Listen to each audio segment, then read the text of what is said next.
From up here, the bird's eye view. Charleston's natural beauty is stunning. But what about down there, beneath the streets? Beneath it all is an amazing system that keeps what we see up here from becoming polluted by wastewater from thousands of homes and businesses.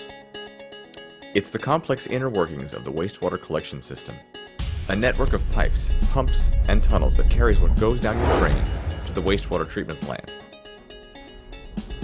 The journey starts here. Wastewater travels through your plumbing system until it reaches Charleston Water System's sewer line.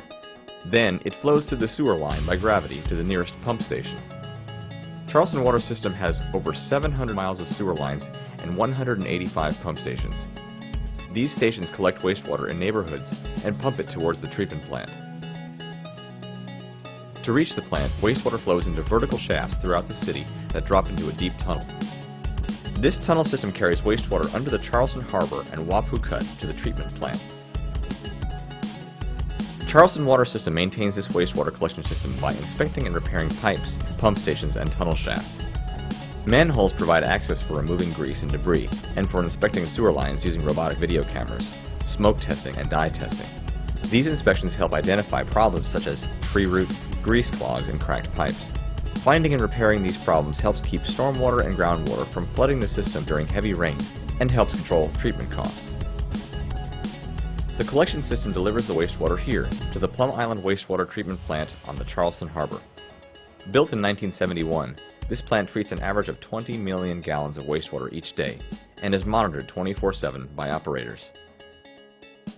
First, the wastewater enters a caisson, a 13-story deep collection shaft. Large pumps send the wastewater up to the start of the treatment process, the headworks.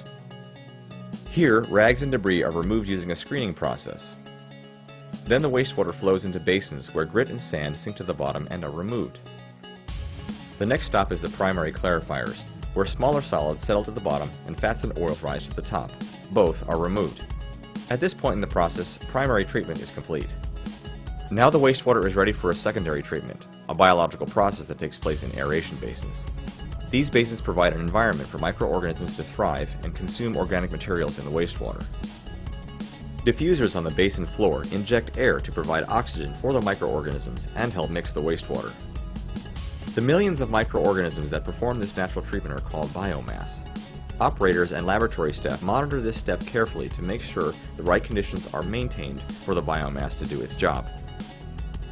Next, the wastewater enters secondary clarifiers, where the biomass settles to the bottom and is removed into a settling tank. Some will be put back into the aeration basins to continue treating the wastewater.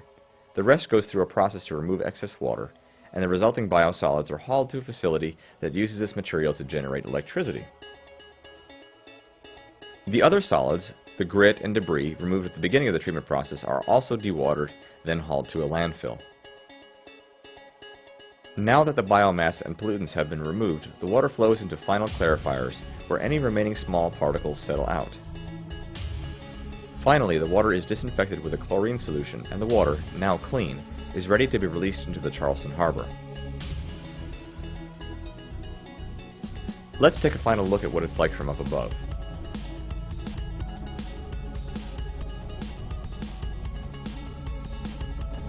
Beautiful, isn't it?